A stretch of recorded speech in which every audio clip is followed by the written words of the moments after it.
మన లేడీస్కి కార్తీక మాసం అంటే ఎంత ప్రత్యేకత, అందులో వచ్చే కార్తీక పూర్ణిమ అంటే అంతే ప్రత్యేకత కదా. నవంబర్లో వచ్చే ఈ మాసానికి అధిపతి కార్తికేయుడు కాబట్టి ఈ మాసాన్ని కార్తీక మాసం అంటారు. అయితే ఈ నెలలో వచ్చే పౌర్ణమిని త్రిపుర పూర్ణిమ అని కూడా అంటారు.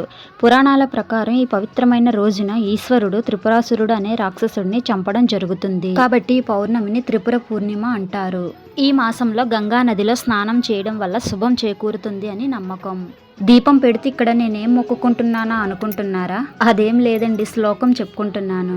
అయితే మనం దీపం వెలిగిస్తున్నప్పుడు దీపం కరోతి కళ్యాణం ఆరోగ్యం ధన సంపద శత్రుబుద్ధి వినాశాయ దీపజ్యోతి నమోస్తుతే అనే శ్లోకాన్ని చెప్పుకుంటూ దీపం వెలిగించుకోవాలి. అంతేకాకుండా ఈ రోజు ముఖ్యంగా 365 వత్తులతో దీపారాధన చేస్తారు. దీనివల్ల మనం సంవత్సరం అంతా దీపారాధన చేయకున్నా ఈ ఒక్కరోజు దీపం వెలిగిస్తే సంవత్సరం అంతా దీపం పెట్టిన పుణ్యం వస్తుంది. ఆ ముక్కంటి ఈశ్వరుని శ్రీ మహావిష్ణువుని పూజించి